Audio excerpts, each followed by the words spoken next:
Buenos días, compañeros y compañeras del grupo 1310 de Derecho Penal 1. Nosotros somos el equipo 11 y a continuación les explicaremos el tema de agravantes, atenuantes y calificativas del delito.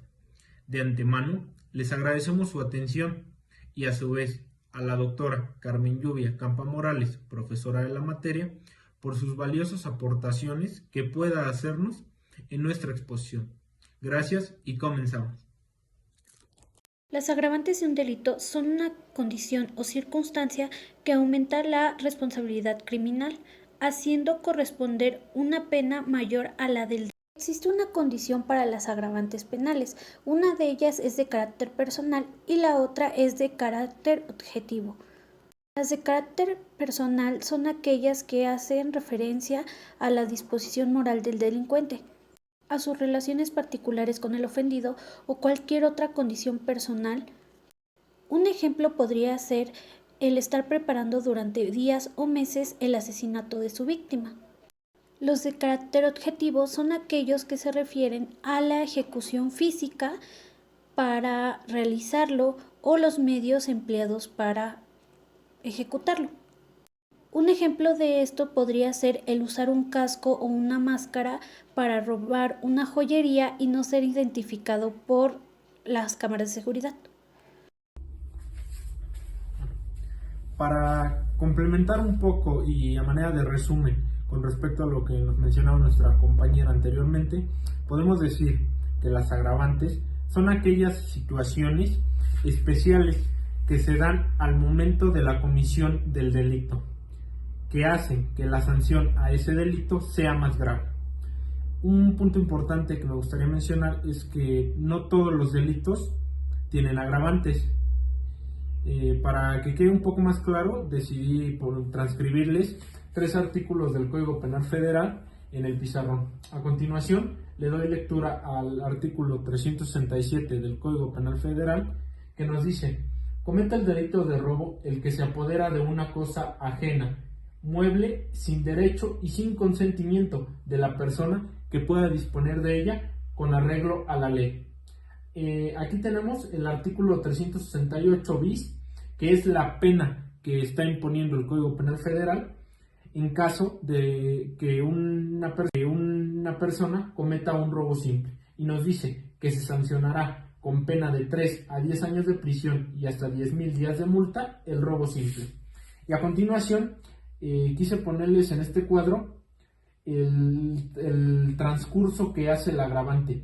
Del artículo 368 nos pasamos al artículo 371, que nos dice que si el robo se ejecutara con violencia a la pena que corresponde por el robo simple, se agregarán de 6 meses a 5 años de prisión.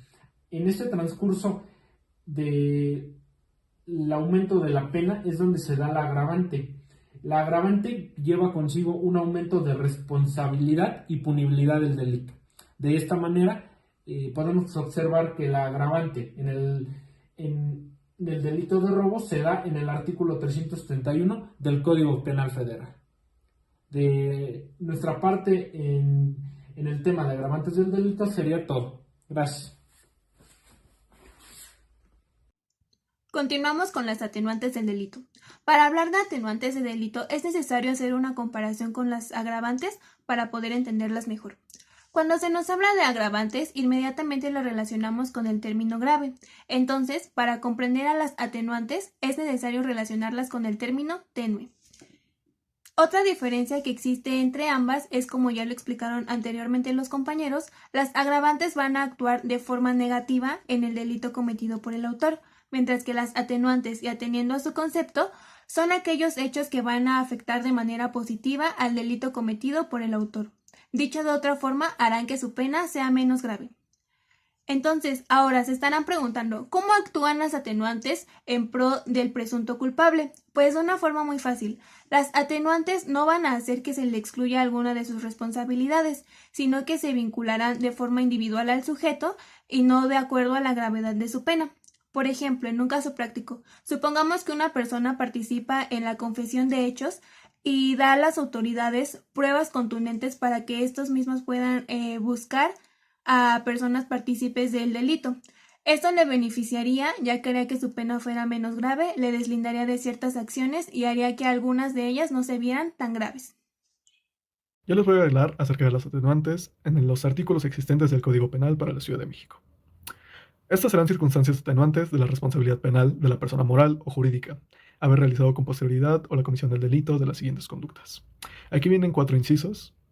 El inciso A habla acerca de colaborar en la investigación de los hechos, que la ley señale como delito aportando medios de prueba nuevos o decisivos, en los términos de la legislación de procedimientos penales aplicable a la Ciudad de México, que estos conduzcan al esclarecimiento tanto de los hechos como de las responsabilidades penales a que haya lugar. Inciso B, reparar el daño antes de la etapa de juicio oral. Así como en el inciso C, establecer antes de la etapa de juicio oral medidas eficaces para prevenir y descubrir los delitos que en el futuro pudieran cometerse con los medios o bajo el amparo de la persona moral o jurídica, al igual que están previstas en este código y en la legislación de procedimientos penales aplicable a la Ciudad de México. Pasamos al artículo 125 del Código Penal para la Ciudad de México, que habla acerca de los homicidios. Al que prive de la vida a su ascendiente o descendiente consanguíneo en línea recta, llámese hermano, adoptante o adoptado, cónyuge, concubina o concubinario, u otra relación de pareja permanente, con conocimiento de esa relación, se le impondrán prisión de 10 a 30 años y pérdida de los derechos que tengan con respecto a la víctima, incluidos los de carácter sucesorio. Si faltara el conocimiento de la relación, cesará la puntualidad prevista para el homicidio simple. Si en la comisión de este delito ocurre alguna circunstancia agravante de las previstas en el artículo 138 de este código, se impondrán las penas del homicidio calificado. Si concurre algún atenuante, se impondrán las penas que corresponden según la modalidad. Entonces pasamos al artículo 348 del Código Penal para la Ciudad de México, que esos son ya contra los delitos de la gestión ambiental. El juez de oficio, a su petición de parte, podrá reducir las penas correspondientes para los delitos previstos en este título, hasta 3/4 partes, cuando el agente haya restablecido las condiciones de los elementos naturales, afectados al estado en el que se encuentran, antes de realizarse la conducta y cuando ello no sea posible, ejecutando las acciones u obras que compensen los daños ambientales que se hubieran generado. Esto a efecto de que pueda acreditarse el supuesto de procedencia de la mencionada atenuante. Este deberá constar en el expediente respectivo dictamen técnico favorable emitido por la autoridad ambiental competente en la Ciudad de México. Jurídicamente se entiende aquella circunstancia que, no alterando los elementos configurativos del delito, se agrega el ilícito típico y agrava la pena establecida para el mismo. Las circunstancias calificativas en un tipo penal determinado pueden entenderse en 2 aspectos. El primero, en la forma de clasificación de los tipos penales, que señalan que todas aquellas situaciones previstas en las leyes penales que se supone una mayor gravedad de los ilícitos generan un nuevo tipo penal especial, el cual habrá de integrarse, además de los elementos previstos por el tipo básico con el cual se relaciona. Con estas diversas particularidades, que son las que denotan su gravedad, el segundo en la forma de clasificación de la penalidad, conforme a la cual las circunstancias calificativas nos ubican a determinar la conducta delictiva dependiendo de la gravedad del hecho. De esta manera, es posible distinguir los tipos penales básicos, son aquellos que no derivan de ningún otro, pues su experiencia es independiente de cualquier otro tipo, y los tipos penales especiales son aquellos que se integran y se generan de manera autónoma, y agregan al tipo fundamental o básico otro requisito, que habrá de añadirse a la contemplada para el tipo básico, caso en el que se representa la calificativa.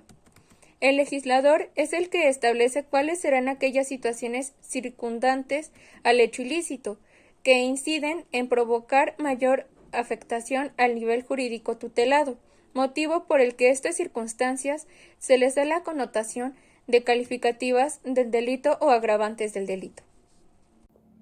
Y bueno, retomando las calificativas, jurídicamente se entiende aquellas circunstancias que, no alterando los elementos configurativos del delito, se agrega al ilícito típico y agrava la pena establecida.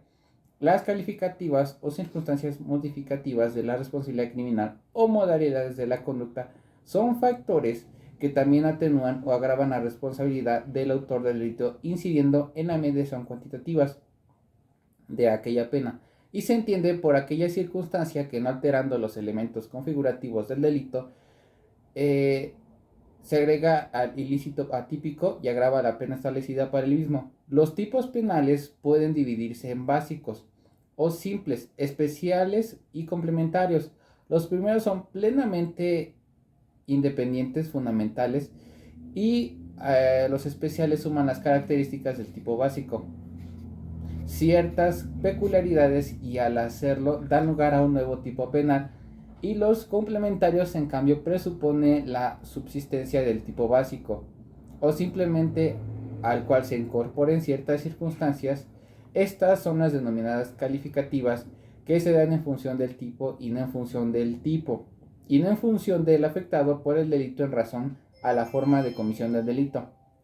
Para dar ejemplo acerca de las calificativas, quiero decir acerca del delito de omisión, previsto en la norma penal referida con circunstancias calificativas de acción a la que el legislador le asignó a una agravación de las penas.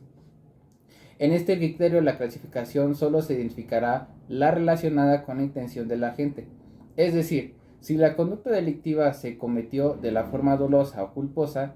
En consecuencia, después de identificar el título, la clase del delito del que se trata, así como la denominación del tipo penal en específico, se distinguirá si se trata de una conducta dolosa o culposa.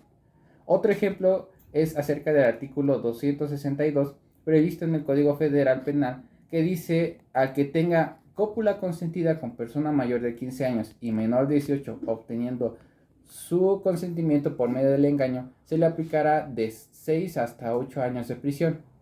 Y bueno, esto sería todo por parte del equipo 11 y muchas gracias.